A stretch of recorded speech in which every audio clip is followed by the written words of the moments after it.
అందరికీ నమస్కారం. ఉగ్ర రూపం, అంతిమ త్యాగం, అపారమైన కరుణ. ఆలోచించండి, ఈ మూడు గుణాలు ఒకేచోట కలిస్తే ఎలా ఉంటుంది? ఈరోజు మనం అలాంటి ఒక పురాతనమైన, చాలా శక్తివంతమైన గాథలోకి వెళ్లబోతున్నాం. అయితే కథలోకి వెళ్లే ముందు ఓ చిన్న ప్రశ్న. ఒకవేళ అదుపు చేయలేని వినాశకర శక్తి నిజంగా పెరిగిపోతే ఏమవుతుంది? మరి దాన్ని ఆపడానికి ఎలాంటి శక్తి కావాలి? సరిగ్గా ఈ ప్రశ్నే మన కథకు పునాది. సరే, ఇక కథ మొదటి భాగంలోకి వెళదాం. అదే అరాచకంలో ఒక ప్రపంచం. ఇది ఎలాంటి పరిస్థితి అంటే దేవతలు కూడా చేతులెట్టేశారు. సృష్టి అంతా అల్లకల్లోలంగా మారిపోయింది. ఆ కాలంలో దేవతలకు ఒక అసాధ్యమైన శత్రువు ఎదురయ్యాడు. అతని పేరే రక్తబీజుడు. అతని శక్తి చాలా విచిత్రమైంది, చెప్పాలంటే భయంకరమైనది. అతనిమీద వేసే ప్రతి దెబ్బ, నేలమీద పడే అతని ప్రతి రక్తపు చుక్క వేల కొద్దీ కొత్త రాక్షసులకు జన్మనిచ్చేది. అంటే ఆలోచించండి, యుద్ధం చేసే కొద్దీ శత్రువుల సంఖ్య పెరుగుతూనే ఉందన్నమాట. ఇదొక అంతంలేని అజేయమైన సైన్యం.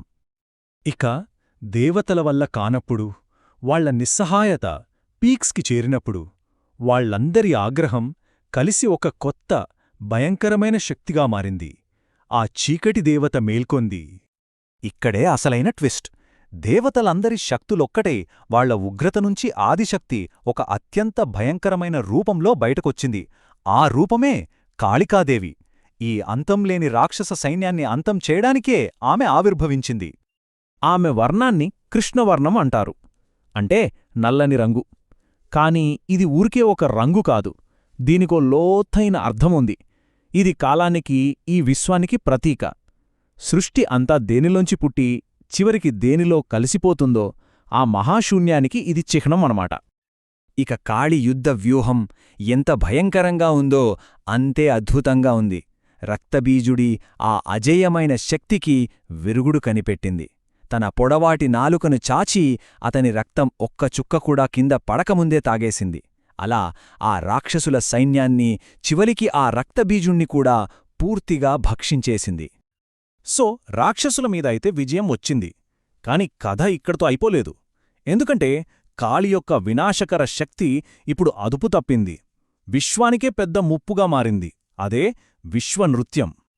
ఆ విజయం తర్వాత కాళి ఒక ప్రళయ తాండవం మొదలుపెట్టింది. ఆమె అడుగుల చప్పుడికి ముల్లోకాలు గజగజలాడాయి. అసలు సృష్టి పునాదులే కదిలిపోయాయి. ఆమె ఆగ్రహం అస్సలు చల్లారలేదు. ఇంకా చెప్పాలంటే అది విశ్వవ్యాప్తమైంది. ఆమె పేరు కాళి, ఎందుకంటే ఆమె కాలస్వరూపిణి, అంటే సమయం యొక్క శక్తి. చూడండి, కాలం ఎలాగైతే సృష్టి, స్థితి, లయ వీటన్నిటికీ కారణమో ఆమె కూడా అంతే. కాలం నుంచి ఎవ్వరూ తప్పించుకోలేరు కదా, కాళీ శక్తి నుంచి కూడా అంతే. మరి ఈ విశ్వవ్యాప్త వినాశనాన్ని ఎలా ఆపాలి? ఇప్పుడు ఒకే ఒక్క మార్గం మిగిలింది, ఒక దైవిక జోక్యం. అదే శివుని నిశ్చలత్వం. ఈ సృష్టిని కాపాడడం కోసం పరమశివుడు ఒక అంతిమ త్యాగానికి సిద్ధపడ్డాడు.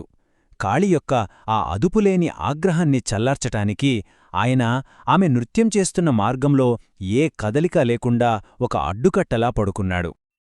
ఆ నిశ్చలమైన స్థితిలో శివుడు శవ అవుతాడు, అంటే చలనం లేని శరీరం. ఇది ఒక చాలా లోతైన విషయాన్ని చెబుతుంది. చూడండి, శివుడు స్వచ్ఛమైన చైతన్యమైతే కాళి ఏమో దైవిక శక్తి. చైతన్యం లేకుండా శక్తి ఉంటే అది వినాశనం చేస్తుంది. ఆ రెండూ కలిసినప్పుడే సృష్టిలో బ్యాలెన్స్ ఉంటుంది. సరే, ఇప్పుడు మనం కథా క్లైమాక్స్కొచ్చేశాం. ఇక్కడే ఆ భయంకరమైన రూపం వెనుకున్న అసలైన స్వభావం బయటపడుతుంది. ఆమె అందరికీ భయంకరమైన తల్లి. ఆ ప్రళయ నృత్యం చేస్తూ కాళి కింద పడుకున్న శివుడిమీద కాలు వేసింది. అంతే, ఆ స్పర్శ తగలగానే ఆమె ఒక్కసారిగా ఉలిక్కిపడి తను ఏం చేసిందో గ్రహించింది. ఆ షాక్తో, సిగ్గుతో వెంటనే తన నాలుకను బయటకు చాపింది. ఈ మొత్తం కథలో ఇదే అత్యంత కీలకమైన, నిశ్శబ్దమైన క్షణం. ఆ ఒక్క క్షణం చాలు. ఆ గ్రహింపు ఆమె విశ్వవ్యాప్త ఆగ్రహాన్ని మొత్తం చల్లార్చేసింది. వినాశకారిగా ఉన్న ఆమె రక్షకురాలిగా మారింది. ఆమె ఉగ్రత అపారమైన కరుణగా మారిపోయింది. సో ఇదే కాళి యొక్క అసలైన ద్వంద్వ స్వభావం. అంటే ఆమె రూపం చూడ్డానికి భయంకరంగా ఉండొచ్చు, కాని ఆమె ఉద్దేశం ఎప్పుడూ కరుణతో కూడిన రక్షణే. ఆమె మెడలో పుర్రల దండ ఉన్నా విశ్వాన్ని చెడు నుంచి రక్షిస్తుంది. శ్మశానంలో నృత్యం చేసినా సృష్టిలో సమతుల్యతను నిలబెడుతుంది. అందుకే రూపం భయంకరమైన ఆమె మనసు మాత్రం దయగల తల్లిది.